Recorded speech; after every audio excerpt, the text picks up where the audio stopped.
जय हिंद दोस्त। कल का मेरा पिछला लेक्चर में उराव जनजाति को समझने का प्रयास किए थे।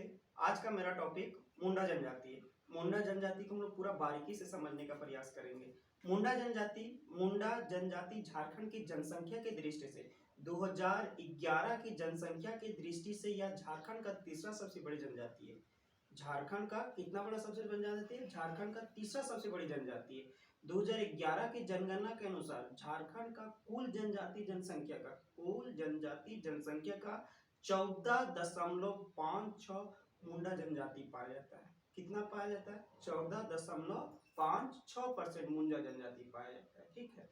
अब मुंडा का अर्थ होता है विशिष्ट व्यक्ति। मुंडा का तात्पर्य होता है विशिष्ट व्यक्ति। यहाँ विशिष्ट व्यक्ति आया शब्द विशिष्ट व्यक्ति कहने का अर्थ होता है वह गांव का राजनीतिक प्रमुख होता है। वह गांव का राजनीतिक प्रमुख होता है। यहाँ तक कोई दिक्कत? मुंडा का तात्पर्य क्या होता है? विशिष्ट व्यक्ति होता है। विशिष्ट व्यक्ति किसको कहते हैं? वह गांव का राजनीतिक प्रमुख होता है। कोई दिक्कत नहीं। अब हम लोग देख लेते हैं कि मुंडा जनजाति जो है वह प्रोटोस्टोलाइट प्रजाति का। कौन सा प्रजाति है? प्रोटोस्टोलाइट प्रजाति का है तथा या इसका जो भाषा है वह द्रविडियन है।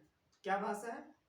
सॉरी, जो भाषा है वह मुंडारी है, जो ऑस्ट्रिक समूह का भाषा मुंडारी कौन सा समूह का? ऑस्ट्रिक समूह का है। कोई दिक्कत नहीं। मुंडा जनजाति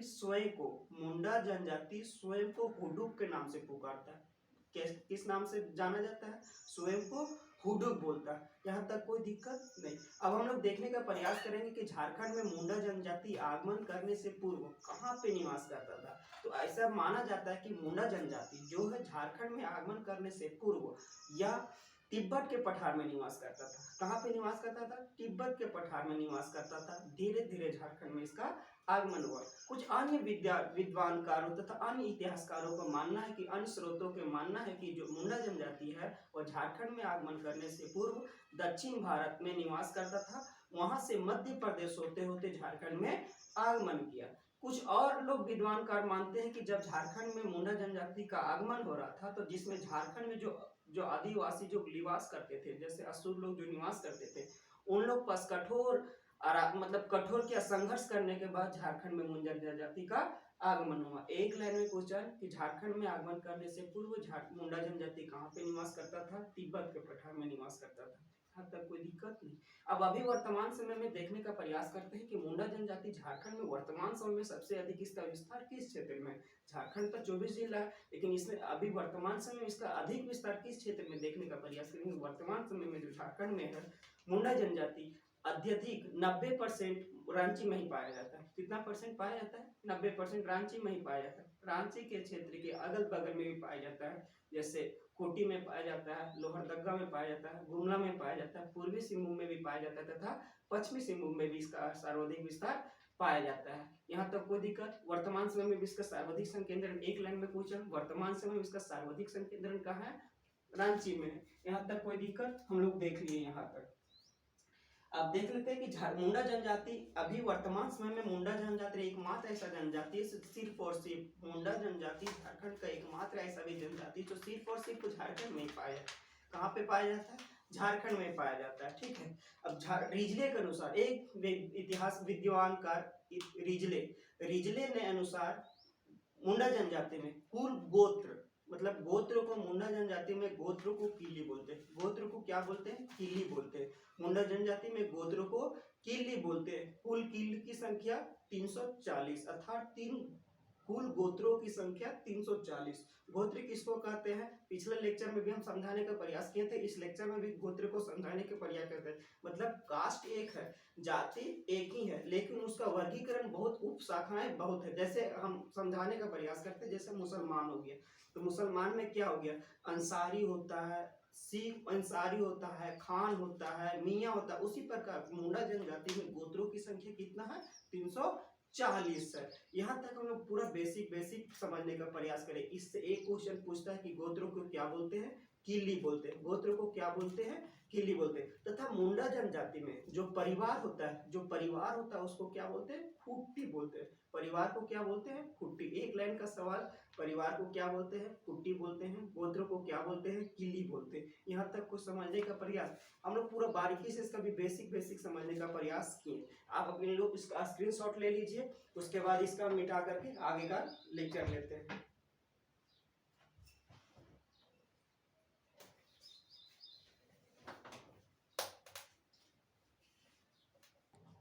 अब देखिए हम इसका पूरा बारीकी से समझने का प्रयास करेंगे। सबसे पहले इसका आर्थिक समझेंगे, आर्थिक व्यवस्था को समझने देखेंगे। उसके बाद हम लोग सामाजिक को समझेंगे। क्या समझेंगे कि इसका समाज अभी कैसा है, सामाजिक हालचाल कैसा रहता है। उसके बाद हम लोग सांस्कृतिक को देखने का प्रयास करेंगे, सांस्कृतिक को देखेंगे। उसके बाद हम लोग राजनीतिक को देखेंगे। उसके बाद हम लोग क्या करेंगे, राजनीतिक को समझने के बाद क्या देखेंगे, धार्मिक को समझने का, पूरा एक एक करके बारीकी से समझने का प्रयास करते हैं। ठीक है, तो सबसे पहले हमको मेरा फर्स्ट लेक्चर क्या आ जाता है, आर्थिक। तो मुंडा जनजाति का जो आर्थिक है, आर्थिक मतलब जो अर्थव्यवस्था उसका किस पे पैसा, मतलब जो अपना जीवन यापन कैसे करता है। तो अभी वर्तमान समय में, जो प्राचीन समय में होता था, जो मुंडा जो होता है प्राचीन समय में जो जीवन यापन जो करता था, जो मुख्य आधार क्या था, आर्केट पे अपना जीवन यापन करता था। अपना जीवन किस पे यापन करता था, आर्केट पे यापन करता था। आर्केट एक शब्द है, आर्केट। आर्केट किसको कहते हैं, आर्केट कहते हैं कि एक जगह से दूसरे स्थान पर घूम घूम कर शिकार करना। एक जगह से दूसरे स्थान पर घूम घूम कर शिकार करना, उसी को क्या कहते हैं, आर्केट कहते हैं। यहाँ तक कोई दिक्कत। अभी वर्तमान से, प्राचीन समय में था इसका अर्थव्यवस्था का पहले मुख्य आधार क्या था, प्राचीन में इसका क्या था, प्राचीन में था इसका मुख्य आधार क्या था, आर्केट पर, आर्केट पर। परंतु जो वर्तमान समय में है, इसका जो वर्तमान समय में मुंडा जनजाति का वर्तमान समय का जो मुख्य जो पैसा है, जो मुख्य अर्थव्यवस्था है, वह कृषि पर निर्भर करता है। किस पे निर्भर करता है, कृषि पर निर्भर करता है। यहाँ तक कोई दिक्कत। मुंडा जनजाति में, जो मुंडा जनजाति में कृषि कार्य के लिए, जो कृषि कार्य के लिए भूमि तैयार किया जाता है, जो कृषि के लिए भूमि तैयार किया जाता है, उसे हम लोग फूट कट्टी व्यवस्था कहते हैं, फूट कट्टी कहते हैं। क्या कहते हैं, फूट कट्टी बोलते हैं। एक लाइन में सवाल कि मुंडा जनजाति में जो कृषि भूमि तैयार किया जाता है, उसे क्या कहते हैं, फूट कट्टी कहते हैं। क्या कहते हैं, फूट कट्टी कहते हैं। अब मुंडा जनजाति में फूट कट्टी को भी 3 कैटेगरी में बांटा गया। कितना कैटेगरी में बांटा गया है, 3 कैटेगरी में बांटा गया। पंकु बांटा गया है, उसके बाद नगारा बांटा गया है, उसके बाद खसकी बांटा गया है। खसकी, पंकु नगारा खसकी, पंकु नगारा खसकी, खसकी, पंकु नगारा खसकी, खिसकी, खिसकी, सॉरी खिसकी, खिस्सी, पंकु नगारा खिस्सी। फुटकट्टी व्यवस्था, फुटकट्टी को कितना कैटेगरी में बांटा गया, 3 कैटेगरी में। पंकु नगारा खसकी। पंकु किसका बोलता है, जो सर्वाधिक उपजाऊ होता है, मतलब सर्वाधिक उपजाऊ भूमि, सर्वाधिक उपजाऊ भूमि, जो सबसे अधिक उपजाऊ होता है उसको क्या बोलते हैं, पंकु। एक लाइन में सवाल, जो सर्वाधिक उपजाऊ होने वाला भूमि को क्या कहते हैं, पंकु कहते हैं। तथा जो औसतम होता है, जो औसत होता है, मतलब औसत उपजाऊ होता है, उसको क्या बोलते हैं, नगारा भूमि। जिसमें औसतम उपजाऊ खेती होता है उसको क्या बोलते हैं, नगारा। तथा जिसमें टेम्पोररी, जिसमें जो कॉमन होता है, जो कॉमन होता है, उसको क्या बोलते हैं, खसकी बोलते हैं। एक लाइन का सवाल कि वर्तमान समय में मुख्य आधार का क्या है, कृषि है। जो मुंडा जनजाति में जो कृषि किया जाता है, जो कृषि योग भूमि बनाया जाता है, उसको क्या कहते हैं, फुटकटी कहते हैं। फुटकटी को कितना भागों में बांटे, 3 कैटेगरी में बांटे, पंकु नगारा खसकी बांटे। यहाँ तक कोई दिक्कत, स्क्रीनशॉट ले लीजिए। उसके बाद इसी में बता लेते हैं, तब इसका स्क्रीनशॉट लीजिएगा। फिर बताते हैं कि अर्थव्यवस्था में वर्तमान समय में जो मुख्य पेय पदार्थ के रूप में जो सेवन करता है, जो मुख्य पेय पदार्थ के रूप में मतलब जो सेवन किया जाता है, उसको हाड़िया बोलते हैं। क्या बोलते हैं, हाड़िया बोलते हैं। यहाँ तक कोई दिक्कत, हम लोग आर्थिक समझ गए। अब हम लोग क्या देखेंगे, सामाजिक समझने का प्रयास करेंगे, फिर सांस्कृतिक को समझेंगे, फिर राजनीतिक को समझेंगे, उसके बाद लास्ट में धार्मिक को देखेंगे। तो अब आपको इसका स्क्रीनशॉट ले लीजिए।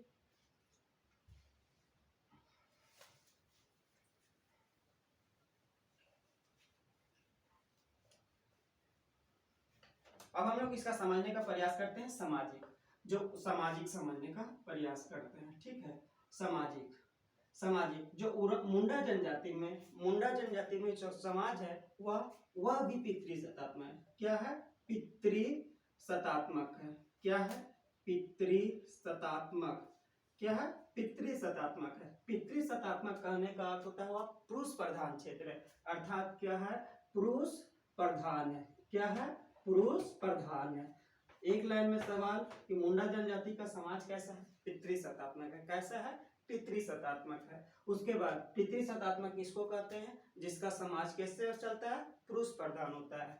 उरांव जनजाति, मुंडा जनजाति में जो समाज होता है एकल परिवार में रहना अधिक पसंद करता है। किसमें रहना अधिक पसंद करता है? एकल परिवार में अधिक रहना पसंद करता है। अब मुंडा जनजाति में परिवार को क्या कहते हैं? पीछे भी बताएं, मुंडा जनजाति में परिवार को फुट बोलते हैं, फुट्टी बोलते हैं। क्या बोलते हैं? मुंडा जनजाति में परिवार को क्या कहते हैं? फुट्टी बोलते हैं। यहाँ तक कोई दिक्कत? मुंडा जनजाति में एकल विवाह का प्रचलन है। किसका प्रचलन है? एकल विवाह का प्रचलन है। किसका प्रचलन है? एकल विवाह का प्रचलन है। तथा साथ ही साथ समगोत्रीय विवाह अपराध है। मतलब समगोत्रीय विवाह अपराध। समगोत्रीय विवाह करने का मतलब होता है कि एक ही, मतलब क्या बोला जाए, एक ही वंशज में एक ही पीढ़ी में शादी नहीं किया जाता है। मुंडा जनजाति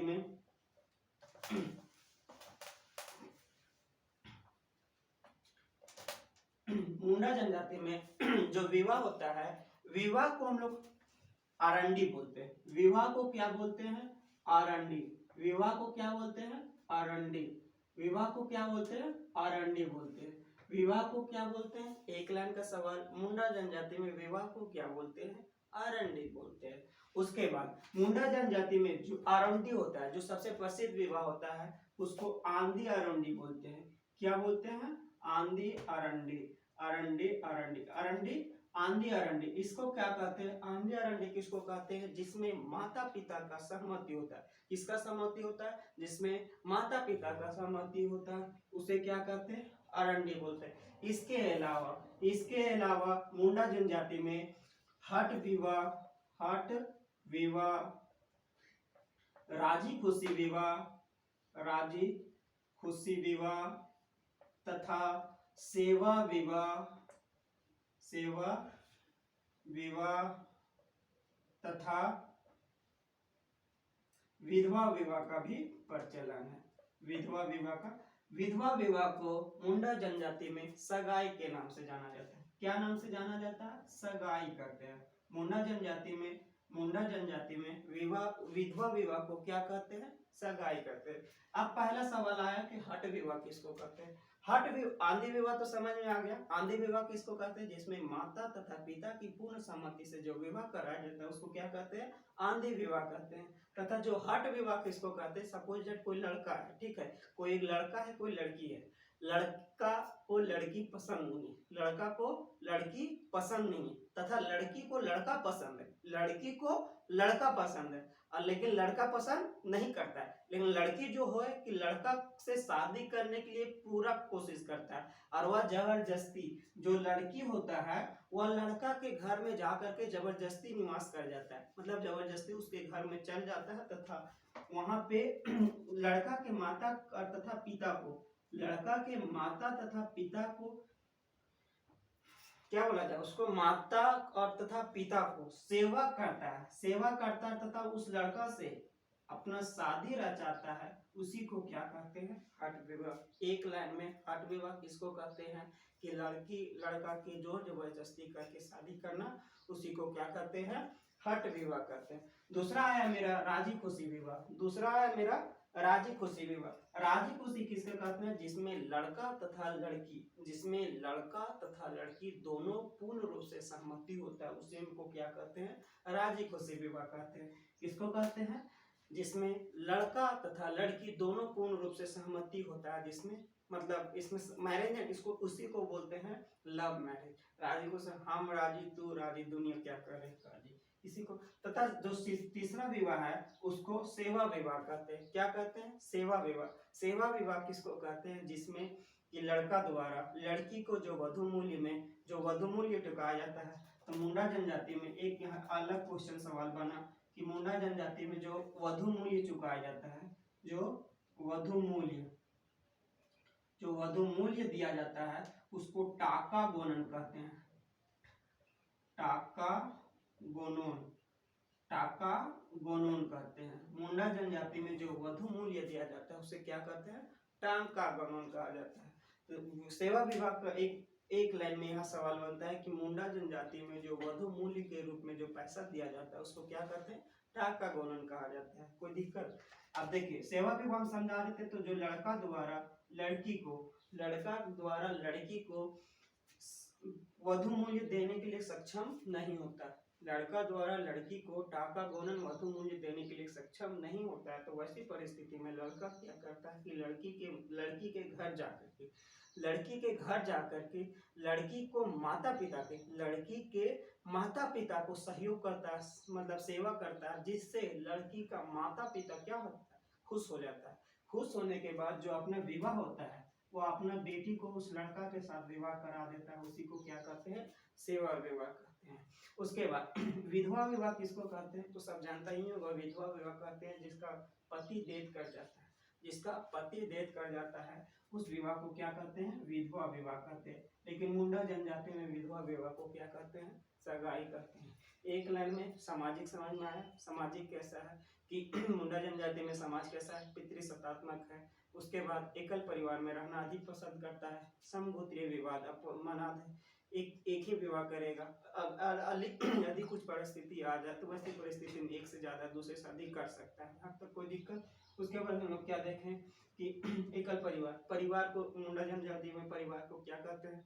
खुट्टी कहते हैं। फिर हम लोग देखें कि समगोत्रीय विवाद अपना है, जो इस विवाह को क्या कहते हैं? आरंडी कहते हैं। विवाह को क्या कहते हैं? आरंडी कहते हैं। सबसे प्रसिद्ध विवाह होता है उसको आंधी आरंडी कहते हैं। तथा कुछ हट विवाह का भी प्रचलन है, राजी खुशी विवाह का भी प्रचलन है, सेवा विवाह का भी प्रचलन है तथा विधवा विवाह का भी प्रचलन है। हम यहाँ पे यह भी देखें कि मुंडा जनजाति में जो वधु मूल्य दिया जाता है वह उसको क्या कहते हैं? टाका गोनन कहते हैं। अब हम लोग क्या देखेंगे? आर्थिक को समझ लिए तथा सामाजिक को समझ लिए। अब हम लोग देखेंगे संस्कृति को समझेंगे, उसके पहले अब इसका स्क्रीनशॉट ले लीजिए।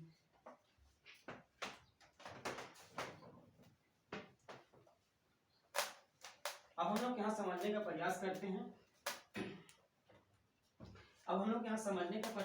संस्कृति। अब हम लोग क्या समझने का प्रयास करते हैं? संस्कृति को समझने का प्रयास करते हैं, ठीक है। जो मुंडा जनजाति में जो सांस्कृतिक है, जितना भी सांस्कृतिक कार्यक्रम किया जाता है, मुंडा जनजाति में जितना भी सांस्कृतिक कार्यक्रम किया जाता है वह जिस स्थान पे किया जाता है उस स्थान को नाम क्या कहते हैं? आरंडी कहते हैं। क्या कहते हैं?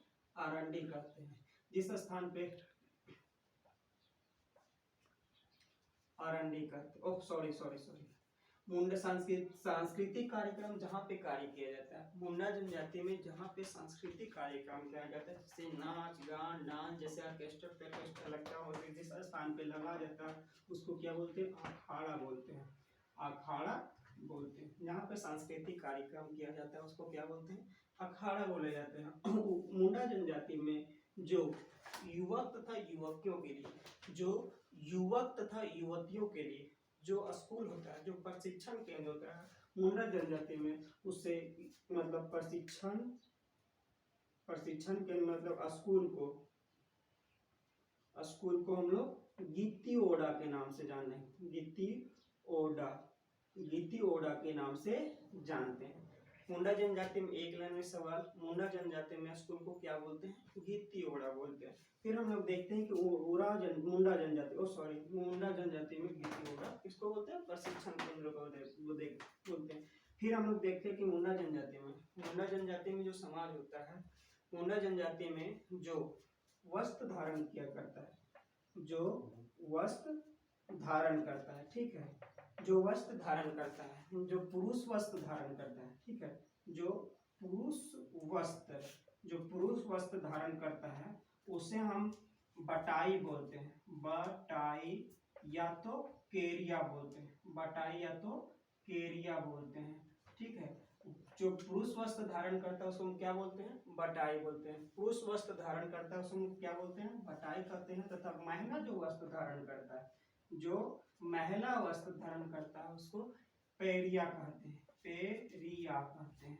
एक लाइन में सवाल, जो महिला वस्त्र धारण करता है उसको क्या कहते हैं, पेरिया कहते हैं। तथा जो पुरुष वस्त्र धारण करता है उसको क्या कहते हैं, बेटिया कहते हैं। यहाँ तक बटाई या तो केरिया कहते हैं। यहाँ तक कोई दिक्कत, हम लोग पूरा बारीकी से समझने का प्रयास कर रहे हैं। अब हम लोग देख लिए सांस्कृतिक में, देख लिए सांस्कृतिक, एक बार फिर से रिवीजन करते हैं। समाज को क्या कहते हैं, समाज जितना भी सांस्कृतिक कार्यक्रम किया जाता है किस स्थान पे किया जाता है, अखाड़ा नामक स्थान पे किया जाता है। उसके बाद देखें कि स्कूल को क्या बोलते हैं, गीती ओड़ा कहते हैं। तथा वस्त्र धारण करता है वह पुरुष जो वस्त्र धारण करता है उसको बटाई बोलते हैं या तो केरिया बोलते हैं। तथा जो महिला वस्त्र धारण करता है उसको पेरिया बोलते हैं। यहाँ तक का स्क्रीनशॉट ले लीजिए। उसके बाद हम आगे नेक्स्ट बता रहे हैं। अभी हम लोग देखने का समाज, अभी सांस्कृतिक देखनी है, राजनीतिक देखनी, अब राजनीति को समझेंगे, उसके बाद हम लोग धार्मिक को समझेंगे। अब हम लोग यहाँ देख लेते हैं राजनीतिक, राजनीति को समझने का प्रयास करेंगे। मुंडा जनजाति में जो ग्राम का शासन व्यवस्था संचालन करता है, जो ग्राम को शासन संचालन करता है, मतलब जो ग्राम में शासन करता है, उस जो शासन में संचालन करने वाला जो व्यक्ति होता है उसको मुंडा कहते हैं। क्या कहते हैं, मुंडा कहते हैं। यह गांव का ग्राम प्रधान होता है। क्या होता है, ग्राम प्रधान होता है।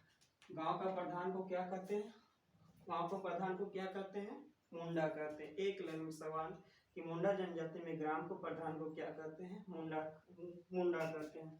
फिर हम लोग देखेंगे कि मुंडा जनजाति में जो पंचायत होता है उसको हातू बोलते हैं।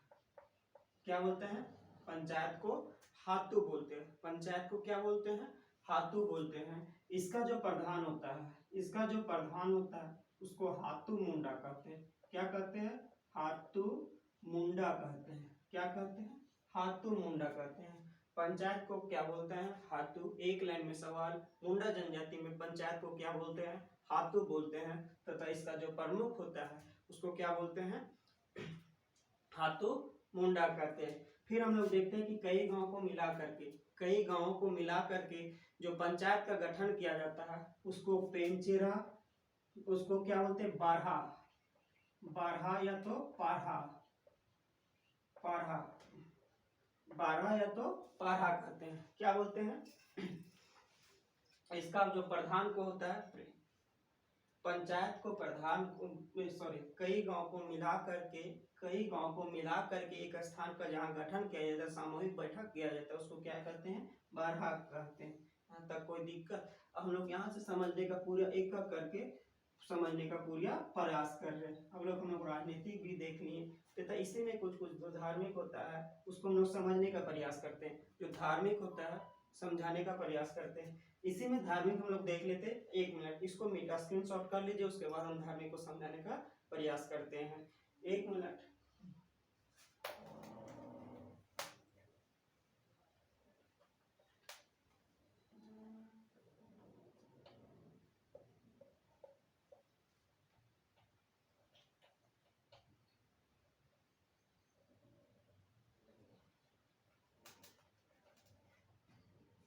धार्मिक को समझने से प्रयास करते हैं।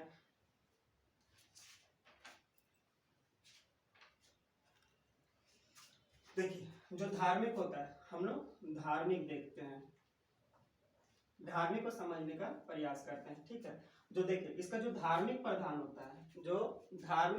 होता है उसको हम लोग पाहन कहते हैं। क्या कहते हैं, पाहन कहते हैं। मुंडा जनजाति में जो धार्मिक प्रधान को क्या कहते हैं, पाहन कहते हैं। तथा इसको जो इसका जो सहायता पाहन करता है उसको पान्हा या तो पूजार कहते हैं। क्या कहते हैं, पान्हा या तो पूजार करते हैं, या तो पान्हा कहते हैं या तो पुजार करते हैं। जो मुंडा जनजाति में गांव को शांति स्थापित करने के लिए जो जो मुंडा जनजाति में गांव को शांति स्थापित करने के लिए जो लोगों के द्वारा जो भूमि दान में दी जाती है, ठीक है, उस भूमि को डाली कटारी भूमि कहते हैं। क्या बोलते हैं? डाली कटारी भूमि। जो भूमि दान में दी जाती है उसे क्या कहते हैं? डाली कटारी भूमि कहते हैं। क्या कहते हैं? डाली कटारी भूमि कहते हैं। तथा जो डाली कटारी भूमि कहते हैं, उसके बाद जो भूत डायन के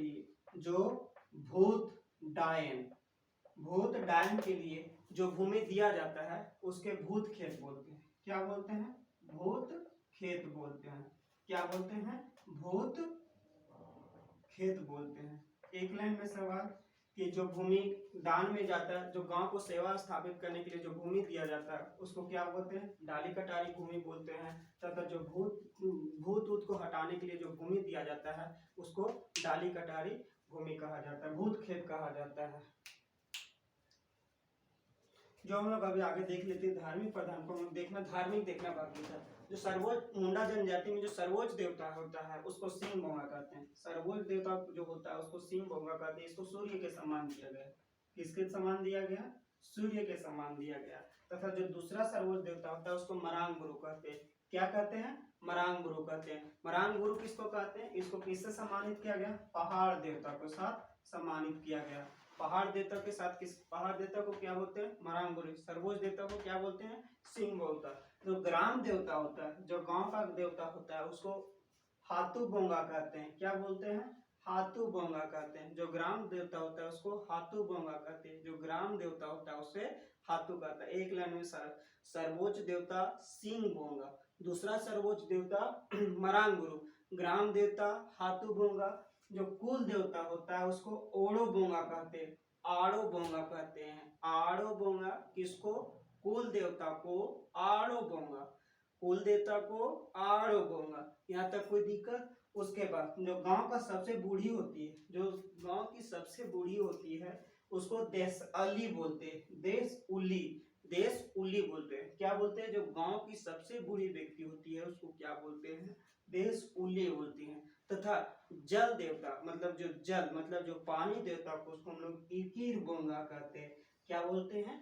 इकीर बोंगा कहते हैं। एक बार फिर सर्वोच्च देवता सिंह बोंगा, दूसरा सर्वोच्च देवता मरांग गुरु, ग्राम देवता ओड़ो बोंगा, हाथू बोंगा, कुल देवता ओड़ो बोंगा, गांव की सबसे बड़ी देशअली, जल देवता इकीर बोंगा। फिर हम देखते हैं कि मुंडा जनजाति में जो धार्मिक प्रधान होता है उसको पाहन कहते हैं। तथा जो पाहन को सहायता प्रदान करता है उसे पुजार कहते हैं या तो पनभरा कहते हैं। क्या बोलते हैं? पुजार कहते हैं या तो पनभरा कहते हैं। जहां मुंडा जनजाति में जहां पूजा किया जाता है उस स्थान को सरना स्थान बोला जाता है। जिस स्थान पे पूजा किया जाता है उस स्थान को क्या बोलते हैं? सरना स्थान। क्या बोलते हैं? सरना स्थान। एक लाइन में सवाल, मुंडा जनजाति में पूजा स्थान को क्या कहते हैं? सरना स्थान कहते हैं। एक लाइन हम लोग क्या देखे पीछे कि मुंडा जनजाति में धार्मिक प्रधान को पाहन